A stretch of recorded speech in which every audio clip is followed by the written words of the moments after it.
கத்திரிக்காய் சூப்பராக இருக்கா. கொஞ்சம் பூச்சிலாம் விழுந்திருக்கு, அதை கரெக்டாக பராமரிக்கிறது இல்லை.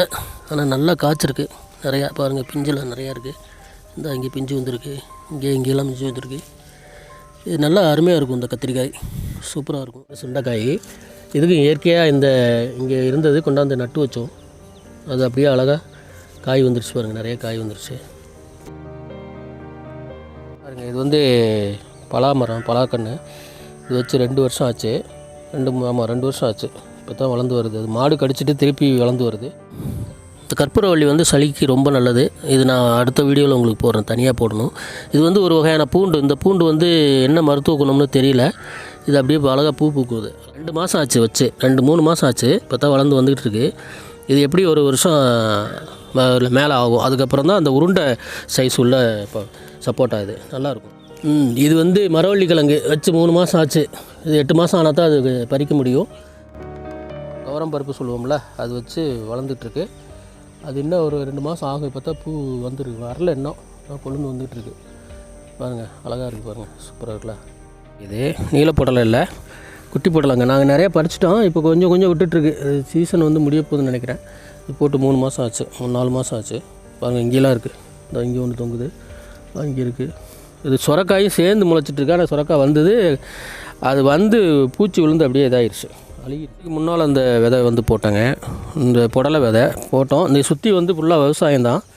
இங்கே வந்து போட்டால் 3-4 மாதத்துக்கு அப்புறம் காய்க்க ஆரம்பிச்சிருச்சு. இது பாருங்கள், இது வந்து குட்டி குட்டி பொடலங்க தான். இது வந்து நீல பொடலங்கள்ல இருந்தாலும் நான் கயிறு கட்டி தொங்க விட்டுருக்கேன், பெருசாக வரும்னு நினச்சிட்டு. 1 அடி 1.5 அடியிலே வந்து முத்த ஆரம்பிச்சிருது. அது நிறையா பறிச்சிட்டோம் நிறையா. இப்போ இது கொஞ்சம் சீசன் வந்து கம்மியாயிருச்சு. 4 மாதம் தான் அதுக்கு சீசன் போல் இருக்குது, கம்மியாயிருச்சு இது. அவ்வளோதான். சுரக்காய் இது விதை பண்ணையில் தான் வாங்கினோம். ஆனால் அது வந்து கருகிறது. எதனால் கருகுதுன்னு தெரியல. இது பாருங்கள் நிறையா இருந்தால் இங்கே ஒரு பிஞ்சு விட்டுருக்கு பாருங்கள். பிஞ்சு விட்டுக்கெல்லாம் கருகிருச்சு, பெருசாக வந்து கருகிருச்சு. இது அந்த சீசன் இதுக்கு இதில் போட்டோம், 3 மாதத்துக்கு முன்னால் தான் இதுவும் போட்டோம். ஆனால் அது கரெக்டான சீசன் தெரியாதனால பூச்சி விழுந்து ஃபுல்லாக இதாகிட்டு இருக்கு. ஏதாவது தெரிஞ்சதுன்னா நீங்கள் சொல்லுங்கள். இது கரும்பு வச்சுதுங்க, 3 மாதம் ஆச்சு. ஆனால் வந்து நிறைய மாடு இங்கே இருக்குது. வந்து இடையில எல்லாம் சாப்பிட்டு ஃபுல்லாக எல்லாத்தையும் பிடுங்கி போட்டுருச்சு. இப்போ மறுபடியும் நட்டு வச்சுருக்கேன். இது வரும், நல்லா வந்தது. எல்லாம் மாடு மேய்ஞ்சதுனால அப்படி. இது வச்சு 1 வருஷத்துக்கு மேலே ஆச்சு, 1.5 வருஷம் ஆச்சு இது வச்சு. இதுக்கும் அதே மாதிரி மாடு சாப்பிட்டு அப்படியே வருது. அது பாதுகாக்க முடியறது இல்லை, சில நேரத்தில் வந்து கடிச்சு வச்சிருது. இதுக்கு டெய்லி நான் தண்ணி ஊற்றுவேன், வந்துட்டு தான் இருக்குது. இது விதை போட்டு அதுவே முளைச்சது, கன்று போட்டதில்லை. அப்புறம் வந்து சாத்துக்குடி மரம், இதுவும் வச்சு ஒரு 2 வருஷம் ஆச்சு. ஆனால் அந்த பூச்சி விழுந்து இதாகிடுச்சு. இப்போ கட் பண்ணி விட்டுருக்கேன், நல்லா துளுத்து வருது பாருங்கள். இங்கெல்லாம் துளுத்து வருது தெரியுதா, நல்லா அழகாக இப்போ தான் துளுத்து வருது. இதுக்கு வந்து நிறையா தண்ணி டெய்லி விடுவேன். இப்போ தண்ணி விட்டுருக்கேன். இங்கே பாருங்கள் எவ்வளோ அழகாக போகுது, கீழேருந்து போகுது பாருங்கள். இது சும்மா ஒரு சின்ன பீஸ் தான், 2-3 பீஸ் வச்சேன். பாருங்கள் இங்கெல்லாம் அழகாக வந்துட்டுருக்கு, அழகாக வருது. இந்த பிரண்டை வந்து உடலுக்கு அவ்வளோ நல்லது.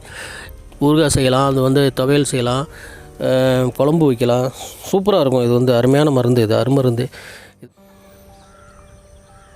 பாருங்கள் இது வந்து வச்சு 2.5 வருஷம் ஆச்சு. இந்த மாமரம் வச்சு இதுக்கும் அப்படி தான் மாடு சாப்பிட்டு அதெல்லாம் இது பண்ணி அதை பாதுகாத்து இப்போ இந்த அளவுக்கு கொண்டு வந்திருக்கேன். பாருங்கள் நிறையா. இப்போ அது கூடவே பலாமரம் 1 வருது, 2 வருது.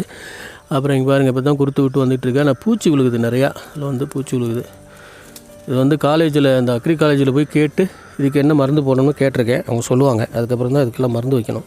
அப்படியே பின்னால் வந்து அந்த மூங்கில் இருக்கிறதுனாலையும் இதுக்கு கொஞ்சம் இதாக இருக்குது. அதனால் அதை கொஞ்சம் கழிச்சு விடணும். அடுத்த வாரம் இதெல்லாம் கழிச்சு விட்ருவேன். அப்படி எலுமிச்சை மரம் இது வந்து வச்சு 2 வருஷம் ஆச்சு. இதுக்கும் அதே மாதிரி பூச்சி நிறைய விழுகுது. பாருங்கள், உங்களுக்கு ஏதாவது தெரிஞ்சதுன்னா நீங்கள் இதுக்கு என்ன மருந்து போடணும் என்னென்னு சொல்லுங்கள். இது நான் கட் பண்ணி விட்டு பாருங்கள் அழகாக இப்போ தான் துளுத்து வருது. துளுத்து வரையிலேயே அந்த பவுட்ரு மாவு போடுவேன், பவுட்ரு பூச்சி மருந்து போடுவேன். அது கொஞ்சம் கண்ட்ரோல் ஆகும், இருந்தாலும் அது ஃபுல்லாகவே கண்ட்ரோல் ஆகுறதில்ல. இந்த மாதிரி ஆயிடுது. அது கட் பண்ணி விட்டதுக்கப்புறம் அது இப்போ தான் வளர்ந்து வருது. அப்படியே இது வந்து அன்னாச்சி பழம். பாருங்கள், இது அன்னாச்சி பழம் வச்சுருக்கேன். இதுவும் வச்சு 2 வருஷம் ஆச்சு, அப்படியே இருக்குது. இதெல்லாம் மஞ்சள், இதுக்கெல்லாம் தண்ணி பத்தாது, அதனால் அப்படி வந்துட்டுருக்கு. இது பாருங்கள், இது வந்து பிரண்டை. இது ஒரு பிரண்டை, கருகு கத்தாழைன்னு சொல்லுவாங்க. இது அருமையான மருந்து, காது வலிக்கெல்லாம் வந்து ரொம்ப நல்லது. இந்த மருந்து வந்து கொடுப்பாங்க. இது நான் இங்கே ஒன்றாவது வச்சுருக்கேன். இது நல்லா படர்ந்து வருது, நிறையா வருது. இது பாருங்கள், இது வந்து கருவேப்பிலை. இது ரொம்ப மணமாக இருக்கும். இந்த கருவேப்பிலை வந்து இது வந்து தேர்வு பண்ணி கொண்டாந்து வச்சுருக்கேன். இப்போ ஒரு 6 மாதம் ஆச்சு இது வச்சு. இது இந்த அளவுக்கு வருது. இது வந்து எங்கள் கோழி வந்து அடிக்கடி இது பண்ணுது, அதனால் இது வச்சு விட்ருக்கேன். இப்போ இது நல்லா அழகாக வருது. இது வந்து காட்டாமனுக்கு. இது வந்து பல்லு வலி, பல்லு சொத்தை, பல் பூச்சிலாம் இருக்குல்ல, அதுக்கு இந்த இதை வந்து இப்படி கட் பண்ணிங்கன்னா இதில் வந்து ஒரு பால் வரும். இந்த பாலை வந்து இந்த வருது பாருங்கள் பால், இந்த பாலை வந்து உள்ளே உறிஞ்சி எடுத்து வாயில் நுரை மாதிரி வரும். அந்த நுரையை வந்து ஒரு 5 நிமிஷம் வந்து கொப்பளிச்சு துப்புனீங்கன்னா வாயில் இருக்கிற பூச்சி அதெல்லாம் க்ளீன் ஆகும். அருமையான இதுக்கு பேர் காட்டாமணக்கு. இதுக்கு பேர் காட்டாமணக்கு. சூப்பராக இருக்கும். இது வெளியிலேருந்து கொண்டாந்து வச்சுருக்கேன், இங்கே எங்கேயுமே இல்லை. இதை கொண்டாந்து வச்சுருக்கேன். இது வந்து பார்த்திங்கன்னா தெரியும், உங்களுக்கு எல்லாத்துக்கும் தெரியும்னு நினைக்கிறேன். இது வந்து ஆவாரம் செடி. இந்த ஆவாரம் செடி வந்து மருதமலை பக்கத்துலேருந்து விதை கொண்டாந்து இப்போ மேலே மொட்டை மாடியில் வச்சு கொண்டு வந்து இங்கே இப்போ அழகாக வந்துக்கிட்டு இருக்கு. இப்போ சூப்பராக வருது. இது இன்னும் பூ பூக்க ஆரம்பிக்கல. பூ பூக்க ஆரம்பிச்சிச்சுன்னா அந்த பூவை வந்து டீ வச்சு சாப்பிட்டா ரொம்ப நல்லது. சுகர்லாம் ரொம்ப கண்ட்ரோல் ஆகும். அருமையான மருந்து இது.